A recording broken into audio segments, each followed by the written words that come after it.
What's up, guys? It's MB Boxing. I just finished up watching Julio Cesar Martinez versus Ronal Batista, and this was a 12-rounder for the WBC Flyweight World Championship. And this fight was Saturday, May 6th, from El Estadio Akron in Guadalajara, Jalisco, Mexico. And this fight was broadcasted on the Zone pay-per-view. And in this fight, Julio Cesar Martinez was able to get an 11th round stoppage victory over Ronal Batista. And leading up to the stoppage, I had this bout scored 98-90 in favor of Martinez. Martinez early on in the fight looked kind of flat-footed. Started to dictate the pace of the fight and really dominate and separate himself later on. But I mean, this wasn't the most exciting of fights. There were some moments that were kind of odd as well. But I mean, in the end, Martinez did get a stoppage win. But just before I delve into how I had the fight going, how I was seeing the fight, the commentators on the Zone had this fight super, super close. After like 8 rounds, they had the fight I believe they had it like a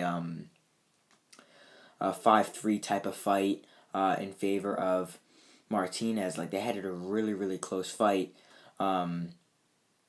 after 8, and I don't really know how they had it leading up to the stoppage because they didn't go over. Well, it was Chris Mannix's scorecard. They didn't go over Chris Mannix's scorecard prior to the 11th round, but I mean after 8 they had it really, really close. But I would imagine they had it a bit more wide because Martinez was doing better late. But just to break this fight down, the first 4 rounds were just very, very boring. I'm gonna be 100% honest. I gave all 4 of them to Julio Cesar Martinez. But I definitely think that that there could be maybe 1 or 2 in there that you could give to Batista, and that's what I believe Chris Mannix did. Chris Mannix did give 2 of those rounds to Batista, and had it a draw after 4. I did not, but the 4th round, out of those first 4 that weren't too exciting, Batista got caught with a little uppercut that sort of wobbled him back. It could have been just from being off balance, but he did get hit with a nice little shot there. But that was really it for the first 4. Martinez was primarily just the one dictating the pace of the fight moving forward. But both of them didn't really do much in that 4th round aside from that little uppercut from Martinez. But then in rounds 5 and 6, I gave them both to Batista.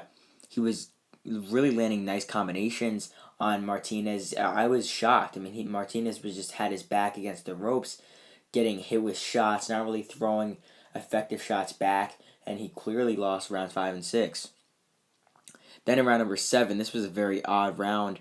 And I also forgot to mention that in round 4 was a 10-8 round for Martinez, because there was a point deduction, because Batista did hit Martinez after the bell, and he hit him after the bell earlier on in the fight, but then in that 4th round he hit him twice after the bell, and the referee deducted a point. But more on to another 10-8 round in this fight. Round number 7 was very odd. So Martinez landed a nice leaping left hook flush on Batista that sent him down to the canvas, and initially the referee said that it was a slip and that he stepped on his foot, and that it was not an official knockdown, and it clearly was a knockdown. Then all of a sudden Mauricio Sulaiman, the WBC president, goes up to he was like, this is what the Zone commentary said. They were saying that he was going up to everyone and saying that it was a knockdown and that it's got to be changed and stuff like that along those lines. And then out of nowhere, they go to VAR and they overturn the call, even though I don't even think in Mexico they have that. That's only something you see in like Las Vegas, the Nevada State Athletic Commission. That's the stuff you only see there. I've never seen it there. It's basically like they changed the rules a bit just to change that call, and I mean, it got overturned. The referee said, starting up into the 8th round, he said that it stands as a knockdown, or it doesn't stand as a knockdown, it gets overturned to a knockdown. So it was a 10-8 round for Martinez. But then rounds 8, 9, and 10 were also very clear rounds for Martinez. He was just doing more, started throwing more combinations, coming forward better. Batista wasn't really doing much at all in those rounds, was just getting hit, not really doing much like I just said. Then in the 11th round, Martinez landed a nice, powerful shot on Batista that backed him up, started going in with barrages of punches on the ropes, battering Batista. Batista wasn't really defending himself well, had his head almost under the top rope, getting hammered with shots, and then the referee waved it off. I think it was a good stoppage. Batista wasn't defending himself well, getting hit a lot. So this goes in question, what is next for Julio Cesar Martinez? He is still the WBC World Flyweight Champion.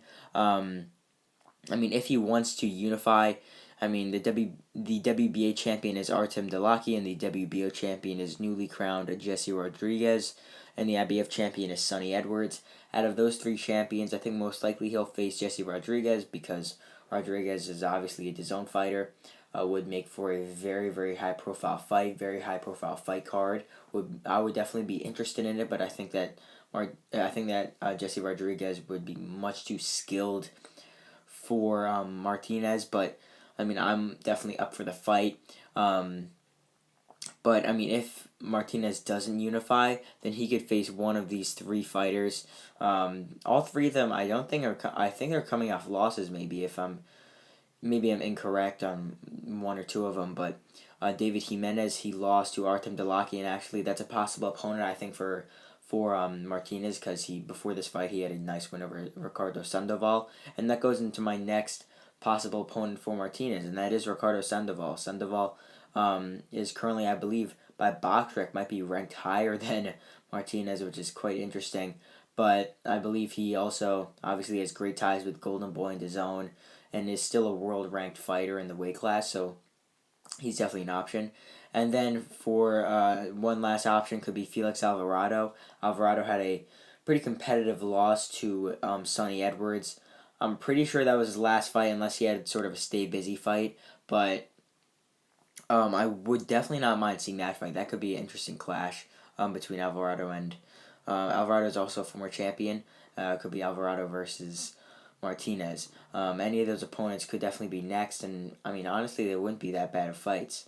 But as for Ronal Batista, losing here, I believe it is his third or second loss of his career. I can't really put a finger on it. It might be his third loss, but going into this fight, he was such a big underdog.